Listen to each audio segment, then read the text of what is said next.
بسم الله الرحمن الرحيم. الطلاق مرتان فإمساك بمعروف أو تسريح بإحسان. طلاق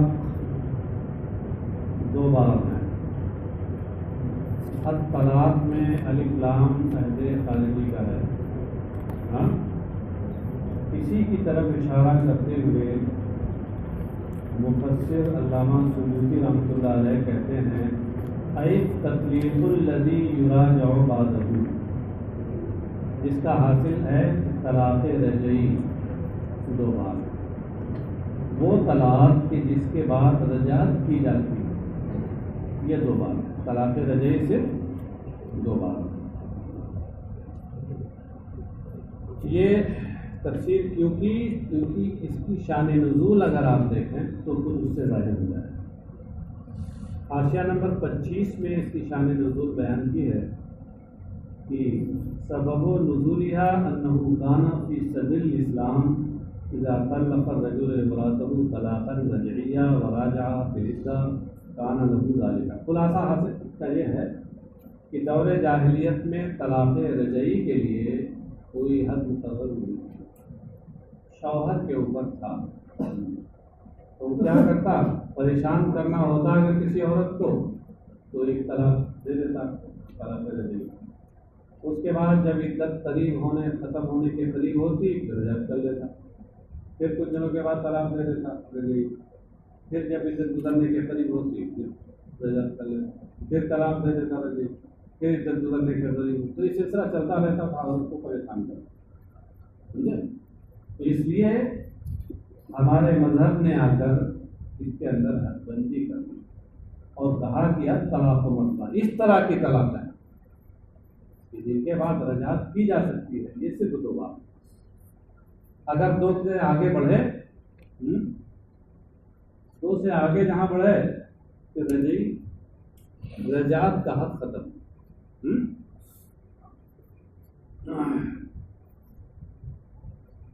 اور طلاق کی تفسیر تطلیق سے کر کے اشارہ کیا کہ دراصل یہ مصدر ہے. دو بار ہے اثنتان، دو طلاقیں ہیں. فَإِمْسَاكٌ بِمَعْرُوفٍ أَوْ تَسْرِيحٌ بِإِحْسَانٍ. پھر یعنی اس کے بعد پھر یا تو بھلائی کے ساتھ روکنا ہے یا اچھائی کے ساتھ چھوڑ دینا. دو طلاقیں آپ نے رجعی دے دی تو اب اگر تیسرے کا جب معاملہ آئے گا تو اب یا تو پھر اس عورت کو آپ بھلائی کے ساتھ روک لیں اپنے پاس اور یا پھر چھوڑنا ہے چھوڑ دیں. اب اس کے بعد رجعت کا اختیار نہیں رہے گا. امساکم یعنی علیکم امساکہن بعدہ، تمہارے اوپر ان عورتوں کو روکنا اس کے بعد اس طور پر کہ تم ان سے رجعت کر لو. یہ بھلائی کے ساتھ ہے، من غیر ضرار. بھلائی کے ساتھ کا مطلب کیا ہے؟ بغیر اسے ضرر پہنچائے، بغیر اسے تکلیف دیے. اور تسریح یعنی ارسال لہن بإحسان، یا اچھائی کے ساتھ انہیں آزاد کر دینا ہے، چھوڑ دینا ہے. یہ علیکم جو امساک سے پہلے نکالا ہے اس سے اشارہ کیا. امساکم یہ مبتدا ہے اور اس کی سبب یہاں علیکم محدود ہے. اور امساکن میں جو تنوین ہے وہ تنوین عوض کی ہے. تو امساکن کا معنی ہے امساکہن. ولا یحل لکم ان تاخذوا مما آتیتموہن شیئا الا ان یخافا الا یقیما حدود اللہ. اور اے شوہرو تمہارے لیے یہ حلال نہیں. لکم میں خطاب کس سے ہے؟ ایھا الازواج نکال کر کے شارح مفسر نے بتا دیا. اے شوہروں تمہارے لیے یہ حلال نہیں، جائز نہیں کہ تم اس میں سے کچھ لوگ جو تم نے انہیں دیے ہیں. مما میں ماں سے مراد ہے مہر، من المہور نکال کر اس کا بیان کیا. مطلب کیا ہے کہ اے شوہروں تم نے جو مہر ان عورتوں کو دیے ہیں تو تمہارے لیے حلال نہیں کہ تم ان میں سے کچھ لو اذا طلقتموہن، جب انہیں تم طلاق وقت طلاق تب تم ان سے بہر نہیں لو گے. تو ان کا حق تھا الا ان یخاف الا یقیم حدود اللہ، مگر یہ کہ ان دونوں کو اندیشہ ہو، خوف، ان دونوں، یخافہ میں ضمیر الف کا مرجع بتا رہے ہیں الف زوجان، مگر یہ کہ ان دونوں کو یعنی میاں بیوی کو یہ خوف ہو کہ وہ اللہ کی حدیں قائم نہ رکھ سکیں گے، اللہ کی حدیں قائم نہ رکھ سکیں گے۔ اللہ کی حدوں سے مراد ہے حقوق، کہ آپس میں میاں بیوی کے جو حقوق ہیں ان کی وہ پاسداری نہ کر سکیں گے اور ان کی ادائیگی نہ کر سکیں گے۔ اگر یہ اندیشہ ہو تو پھر آگے ہے کہ فَإِنْ خِفْتُمْ أَلَّا يُقِيمَ حُدُودَ اللَّهِ فَلَا جُنَاحَ عَلَيْهِمَا فِي الْإِثْمِ، مطلب یہ بتایا گیا کہ پھر خلا کی ایک صورت ہے، اگر یہ معلوم ہو کہ اللہ کی حدیں یعنی میاں پر جو بیوی کے حقوق ہیں اس کی ادائیگی میاں صاحب نہیں کر پائیں گے، اور بیوی پر جو میاں کے حقوق ہیں اس کی ادائیگی بیوی نہیں کر پائے گی، تو پھر ایسی صورت میں ایک راستہ ہے خلا کا۔ خلا کا مطلب یہ ہے کہ مال دے کر کے عورت اور اس سے طلاق حاصل کرے۔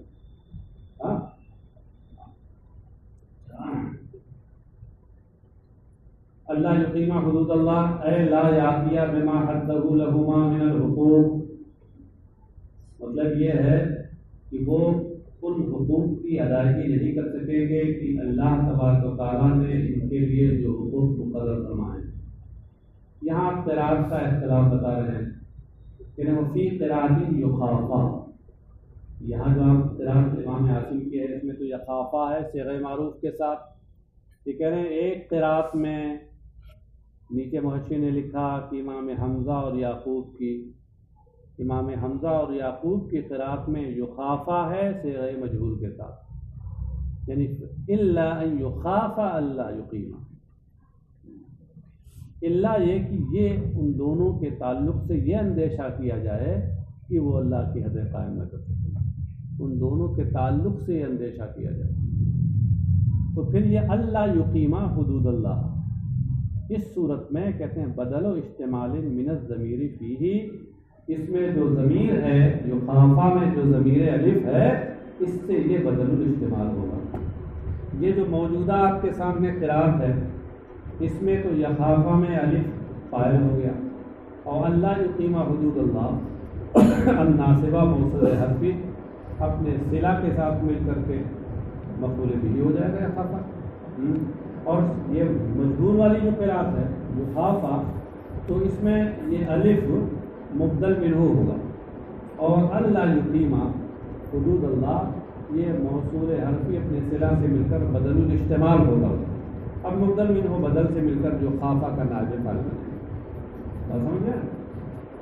وَقُرِئَ بِالْفَوْقَانِيَةِ فِي الْفِعْلَيْنِ، اور قراءت شاذہ میں دونوں فعلوں میں تائے فوقانیہ کے ساتھ، قراءت شاذہ میں ہے الا ان تخافا الا تقیما حدود اللہ، تو یخافہ میں یا کے بجائے تا، اور اللہ یقیمہ میں یا کے بجائے تا، دونوں میں تائے فوقانیہ، تو اب صورت میں ترجمہ کیا ہوگا؟ الا یہ کہ تم دونوں کو یہ خوف ہو کہ تم اللہ کی حدیں قائم نہ کرو، یہ تم دونوں سے مراد میاں بیوی۔ فَإِنْ خِفْتُمْ أَلَّا يُقِيمَا حُدُودَ اللَّهِ فَلَا جُنَاحَ عَلَيْهِمَا فِيمَا افْتَدَتْ بِهِ، تو اگر تم لوگوں کو یہ اندیشہ ہو کہ یہ میاں بیوی اللہ کی حدیں قائم نہ رکھ سکیں گے، اللہ کی حدیں قائم نہ رکھ سکیں گے، اس کا کیا مطلب ہے کہ شوہر کی بیوی جو ہے زبان درازی کرے گی، شوہر کی نافرمانی کرے گی، یہ اللہ کی حدیں توڑے گی، اور شوہر اس کی پٹائی کرے گا، نام نقطے میں پریشانی میں ڈالے گا، وہ اس طریقے سے اللہ کی حدیں پامال کرے گا۔ تو اگر یہ اندیشہ تم لوگوں کو ہو، عام لوگوں تمہیں اندیشہ ہو کہ یہ دونوں اللہ کی حدیں قائم نہ رکھ سکیں گے، فلا جناح علیہما، تو اب ان دونوں پر کوئی گناہ نہیں اس میں افتدت بھی، اس مال میں، اس مال کے دینے میں کہ اس کے ذریعے اس کو وہ اپنا فدیہ بنائے. افتدت بھی کیا مطلب افتدت بھی نفسہا من المال، تو نفسہا نکال کر کے تو یہ بتایا کہ افتدت کا مفعول بھی کیا محذوف ہے، اور من المال نکال کر کے یہ بتایا کہ فیما میں ما سے مراد مال ہے. جی تو اب ترجمہ کیا ہوگا کہ تمہیں اندیشہ نہ ہو کہ یہ دونوں اللہ کی حدیں قائم کر سکیں گے، تو ان پر کوئی گناہ نہیں اس مال کے دینے میں جس کے ذریعے وہ اپنے نفس کو چھوڑا دے. لے یطلقہا، تاکہ شوہر سے طلاق دے، یعنی لا حرج علی الزوج فی اخذہ ولا الزوجۃ فی بدلہ. لا جناح کا مطلب کیا ہے؟ لا جناح علیہما کا کیا مطلب؟ دونوں پہ کوئی گناہ نہیں، یعنی شوہر پر اس مال کے لینے میں حرج نہیں اور بیوی کو اس مال کے دینے میں حرج نہیں. خلا میں جو بدلے خلا دیا جاتا ہے، فقہا نے ہمارے لکھا ہے کہ وہ بدلے خلا مہر سے زیادہ نہیں ہونا چاہیے. مہر سے زیادہ اگر ہے تو مکروہ.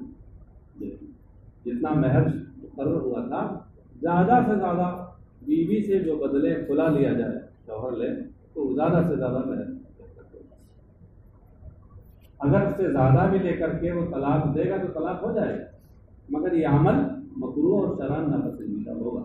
تلک حدود اللہ، یہ مذکورہ احکام اللہ کی حدیں ہیں. فلا تعتدوها، تو ان حدوں کو نہ پھلانگو، ان حدوں سے تجاوز نہ کرو. ومن یتعد حدود اللہ فاولئک هم الظالمون، اور جو اللہ کی حدیں پھلانگتے ہیں وہی ظالم ہیں. فإن طلقها فلا تحل له من بعد حتى تنكح زوجا غيره. اب اگر اس کے بعد وہ طلاق دے دے، یہاں دو طلاقوں کی بات تھی نا کہ دو وہ طلاقیں جن کے بعد رجعت ہو سکتی ہے، طلاق رجعی دو ہے. اب اس کے بعد پھر تیسری طلاق ہوگی نا.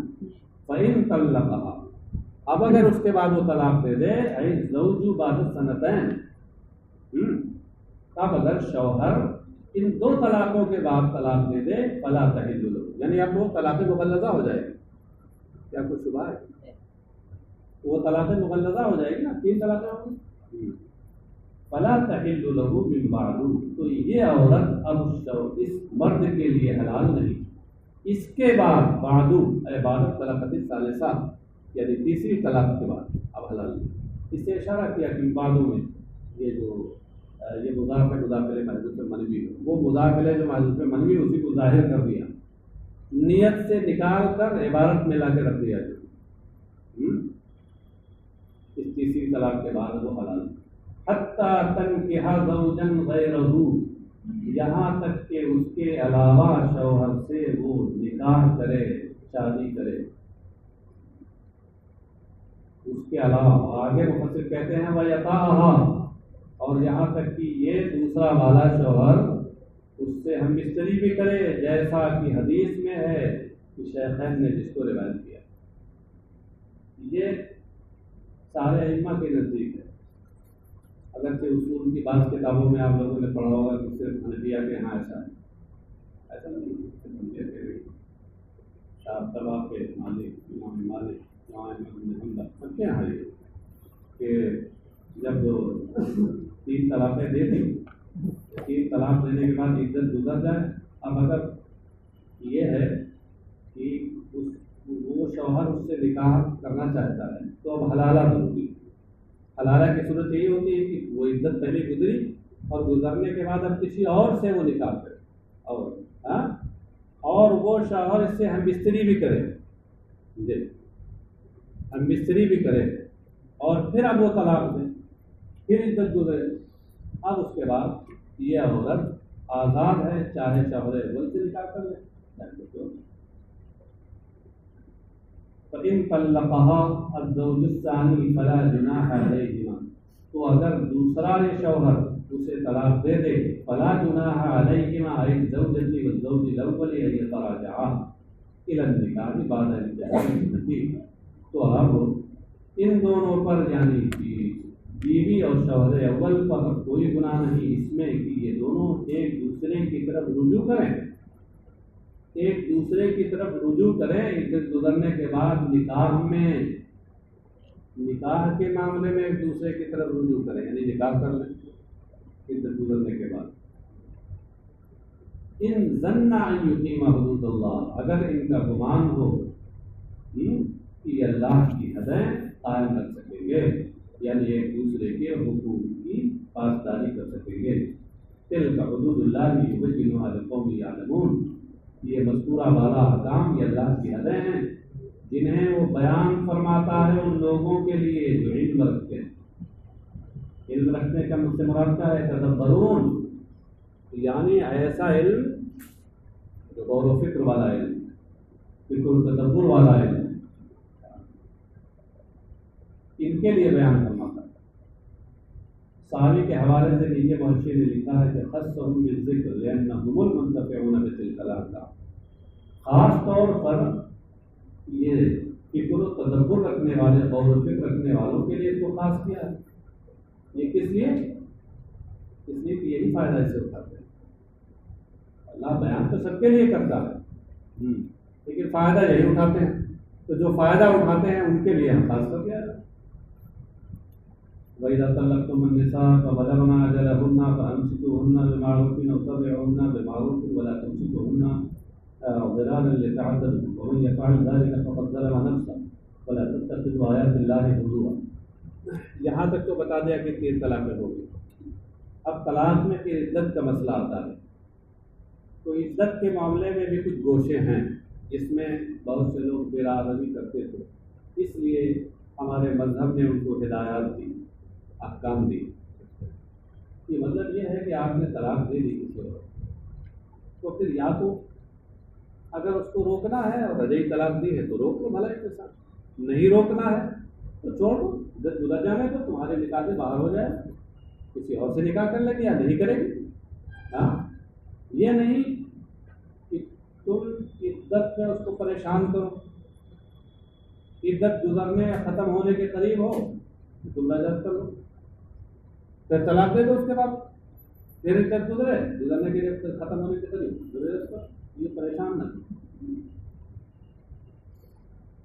وَإِذَا طَلَّقْتُمُ النِّسَاءَ فَبَلَغْنَ أَجَلَهُنَّ، اور جب تم عورتوں کو طلاق دے دو اور پھر وہ اپنی مدت کو پہنچنے والی ہوں، پہنچنے کو ہوں، پہنچنے والا پہنچ نہ چکے ہیں، پہنچنے والی ہوں.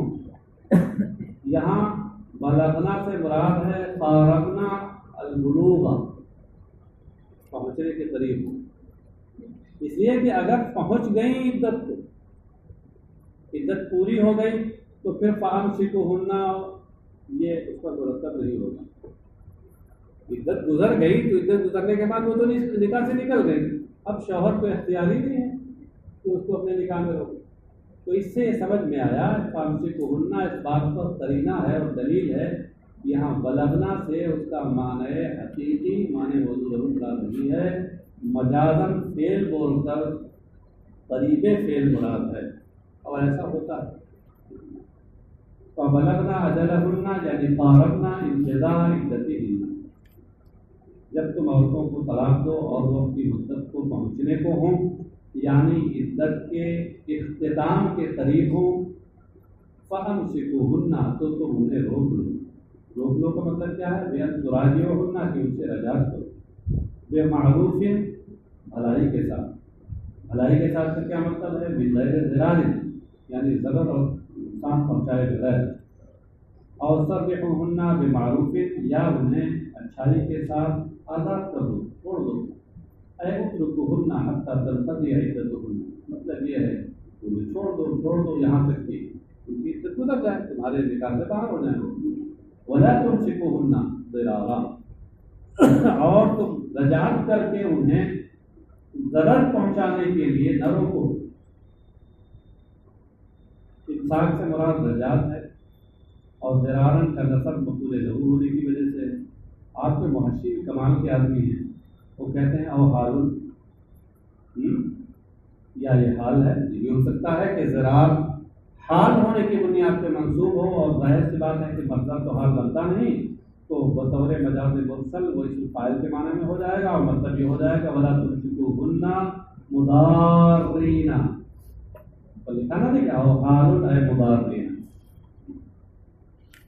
لتعتدوا علیہن، اور تم انہیں ضرر اور تکلیف پہنچانے کے لیے نہ روکو، لتعتدوا علیہن، کہ تم ان پر ظلم و زیادتی کرو، بالالجاء الی الابتداء بالتکلیف و تطویل الحبس، کہ فدیہ دینے کی طرف انہیں مجبور کر کے یا طلاق دے کر اور ان کے حبس کو اور قید کو دراز کر کے، مطلب یہ زیادتی نہ کرو کہ اب ان پر ان کو اتنا پریشان کرو کہ وہ مجبور ہو کے خلا کرنے پہ مجبور ہو جائیں کہ بھائی چلو مال لے لو اور ہمارا پیچھے چھوڑو طلب کرو، یا یہ ہے کہ اس طرح ظلم و زیادتی نہ کرو کہ طلاق دو، عزت گزر چھوڑ دو، عزت گزرنے کے قریب ہو اور اس کے بعد پھر ایک دم قریب ہو جائے پھر واپس رجعت کرو، پھر یہی عمل کرو، تو تمہارے نکاح کے حبس میں ان کا جو قید، ان کی قید ہے طویل ہو جائے گی،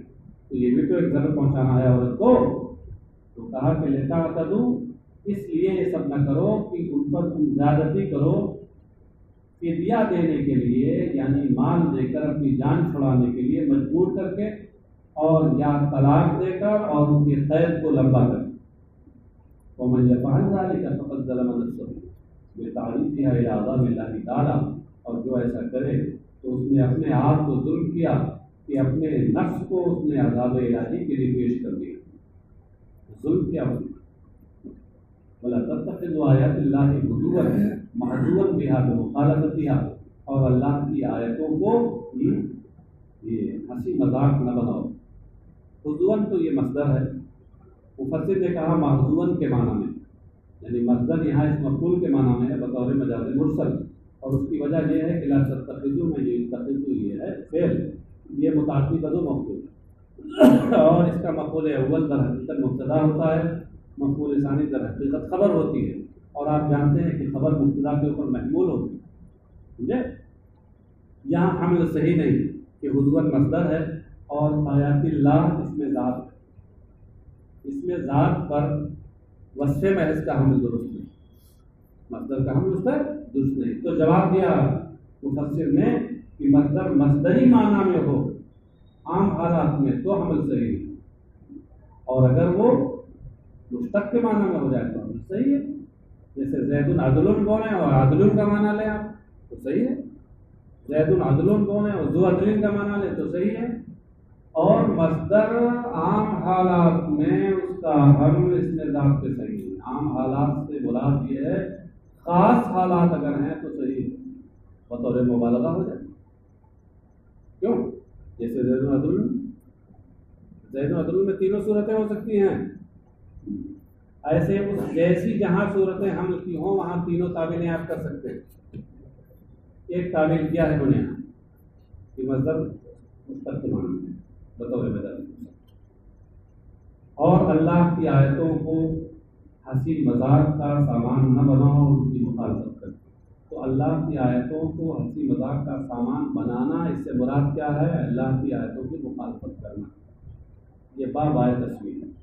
وَاذْكُرُوا نِعْمَتَ اللَّهِ عَلَيْكُمْ بِالْإِسْلَامِ، اور اپنے اوپر اللہ کی نعمت جو اسلام کی وجہ سے تمہارے اوپر اللہ کا احسان ہے اس کو یاد کرو، اللہ نے تمہیں توفیق دی اسلام لانے کی، یہ اللہ کی نعمت ہے، اس کو یاد کرو۔ وَمَا أَنزَلَ عَلَيْكُم مِّنَ الْكِتَابِ وَالْحِكْمَةِ يَعِظُكُم بِهِ، یہ ما انزلہ اس کا عطف بھی اسی نعمت پہ ہے، اور اس کتاب و حکمت کو یاد کرو جو اللہ نے تمہارے اوپر اتاری۔ کتاب سے مراد قرآن ہے، الف لام ہے خاطب ہے، اور حکمت سے مراد قرآن کے اندر جو احکام ہیں وہ اللہ نے تمہارے اوپر نبی کے واسطے سے جو یہ قرآن اتارا اور اس میں جو احکام اتارے، یہ سب اللہ کی نعمتیں ہیں، ان کو بھی تم یاد کرو، یعظکم بھی، جن کے ذریعے وہ تمہیں نصیحت فرماتا ہے۔ یعظکم یہ حال ہے، انزلہ میں جو ضمیر ہے اسی سے حال ہے کہ اللہ تبارک تعالیٰ نے کتاب و حکمت تمہارے اوپر اتاری ہے، اس کے ذریعے وہ تمہیں نصیحت کر رہا ہے، تو ان کو یاد کرو۔ نعمت کو یاد کرنے کا کیا مطلب ہے؟ بِأَن تَشْكُرُوهَا بِالْعَمَلِ بِهِ، یعنی اس پر عمل کر کے اس کا شکر ادا کرو۔ لأن تشکروها میں جو با ہے یہ بائے تصویر ہے، اس کا مذکور ان تشکروها یہ تفسیر ہے اذکروا نعمت اللہ۔ واتقوا اللہ واعلموا ان اللہ بكل شيء علیم، اللہ سے ڈرو اور یقین رکھو کہ اللہ سب کچھ جانتا ہے اور کوئی چیز پوشیدہ نہیں۔ وَإِذَا طَلَّقْتُمُ النِّسَاءَ فَبَلَغْنَ أَجَلَهُنَّ فَلَا تَعْضُلُوهُنَّ مِنْ أَنْ يَنكِحْنَ أَزْوَاجَهُنَّ إِذَا تَرَاضَوْا بَيْنَهُم بِالْمَعْرُوفِ ذَلِكَ يُوعَظُ بِهِ مَن كَانَ يُؤْمِنُ بِاللَّهِ وَالْيَوْمِ الْآخِرِ ذَلِكُمْ أَزْكَىٰ لَكُمْ وَأَطْهَرُ وَاللَّهُ يَعْلَمُ وَأَنْتُمْ لَا تَعْلَمُونَ۔ اور جب تم عورتوں کو طلاق دو اور پھر وہ اپنی مقررہ مدت کو پہنچ جائیں مطلب کیا ہے، ان کی عدتیں گزر جائیں۔ یہاں بھی تفسیر ان کو کرنی پڑی یہ بتانے کے لیے کہ یہی تعبیر اس سے پہلے گزری ہے ابھی اذا طلقتم النساء فبلغن اجلهن، وہاں معنی حقیقی مراد نہیں تھے، مجازاً عدت کا گزرنے کا قریب ہونا مراد تھا، اور یہاں حقیقی معنی مراد ہے، اس لیے مجبوراً بتانا پڑا ہے، کہیں ایسا نہ ہو کہ اسی معنی کو سمجھ لیں۔ اور جب تم عورتوں کو طلاق دو اور ان کی مدت وہ اپنی مدت مقررہ کو پہنچ جائیں یعنی ان کی عدت گزر جائے، فلا تعضلوهن تو تم اب نہ روکو، یہ تم کون ہیں، مخاطب کون ہیں، خطاب للاولیاء، یہ عورتوں کے اولیاء سے خطاب ہے کہ تم اے اولیاء، عورتوں کے اولیاء، تم ان عورتوں کو نہ روکو، لا تمنعوهن من ان ينكحن ازواجهن، اس سے نہ روکو کہ وہ اپنے شوہروں سے نکاح کریں، ان شوہروں سے المطلقین لہن، جو انہیں طلاق دینے والے، طلاق دے دیا ہے، اب عدت گزر گئی، اب عدت گزرنے کے بعد اگر وہ سے نکاح کرنا چاہتی ہیں تو تم بیچ میں حائل نہ ہو۔ کبھی کبھی ہوتا ہے غلطی کرنے کے بعد غلطی کا احساس ہو جاتا ہے، اگر احساس ہو گیا ہے اور دونوں کہتے ہیں سوچتے ہیں کہ بھائی ہم یہ غلطی نہیں کریں گے تو ٹھیک ہے، موقع دو۔ یہ خطاب اولیاء سے کیوں کہتے ہیں؟ لأن سبب نزولها ان اخت معقل بن يسار طلقها زوجها فاراد ان يراجعها فمنعها معقل كما رواه الحاکم، اس لیے کہ اس آیت کی شان نزول یہ ہے کہ حضرت معقل ابن یسار کی بہن کو ان کے شوہر نے طلاق دے دی، پھر فاراد ان يراجعها، پھر شوہر نے ان کی بہن کو دوبارہ اپنے نکاح میں لانا چاہا تو معقل نے روک دیا، یا بہن کو روک دیا کہ نہیں تو دوبارہ نہیں جاتی، تو آیت اس وقت اتری کہ فلا تعضلوهن من ان ينكحن ازواجهن، منع کیا گیا، جیسا کہ حدیث کو اسی مضمون کی حدیث امام حاکم نے روایت کی، اذا تراضوا بینہم، جب کہ یہ باہم آپس میں راضی ہو جائیں، یہ کون؟ اے الازواج والنساء، یعنی شوہر اور یا عورتیں، میاں بیوی راضی ہو جائیں تو بیچ میں قاضی کرنے کو، قاضی صاحب کو ٹانگ لانے کی ضرورت نہیں ہے، وہ مثل اردو میں مشہور ہے، میاں بیوی راضی تو کیا کرے قاضی، کیونکہ ہاں تو یہ قاضی صاحب نہیں ہے، اور جو دوسرے ذمہ دار ہیں وہ بھی ٹانگ نہ اڑائیں، آپس کی رضامندی ہے تو کیا کر لینا۔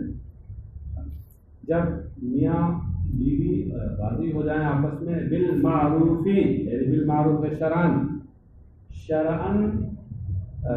دستور، شرعی دستور کے مطابق، جو شریعت کا طریقہ ہے اس کے مطابق راضی ہو کر کے وہ کریں، ذالک یوعظ بہ من کان منکم یؤمن باللہ والیوم الآخر، یہ ذالکہ کا مشابہ کیا ہے؟ النہی عن العضل، جو لا تعضلوا میں ہے، یہ ممانعت سے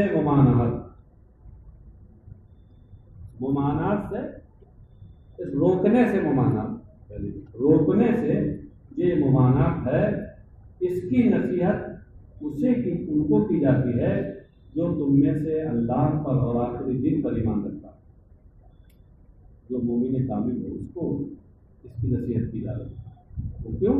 لأنہ المنتفع بہ، نصیحت تو سب کو ہوتی ہے، اس کو کا ذکر کیوں ہوا؟ پھر اس لیے کہ وہی اس سے فائدہ اٹھانے والا ہے۔ ذالکم ازکیٰ لکم اطہر، یہ یعنی روکنے کو ترک کرنا، لا تعضلوا میں جو روکنا ہے اس کو ترک کرنا، یہ تم لوگوں کے لیے زیادہ صفائی اور ستھرائی والا ہے، تمہارے لیے بھی اور ان کے لیے بھی، تمہارے لیے کس کے؟ یعنی اولیاء کے لیے، اور ان کے لیے یعنی شوہروں کے لیے. کیوں؟ لما یخشى علی الزوجین من الغیبۃ بسبب العلاقۃ بینہما، اس لیے کہ اس میں میاں بیوی پر آپسی تعلقات کی وجہ سے تہمت کا اندیشہ ہے کہ جب ان کے دل ملے ہوئے ہیں اور وہ آپس میں ملنا چاہ رہے ہیں اور تم بیچ میں روک رہے ہو، تو ہو سکتا ہے کہ کوئی ایسی صورتحال پیدا ہو جائے جس کی وجہ سے میاں بیوی سے تہمت کا اندیشہ ہو، اس لیے بیچ میں رونا نہ پڑے. ہاں، ریبا کا معنی تہمت. اللہ یعلم وانتم لا تعلمون. اس میں کیا مصلحت ہے اور کیا فائدہ ہے وہ اللہ جانتا ہے، اب تم اسے نہیں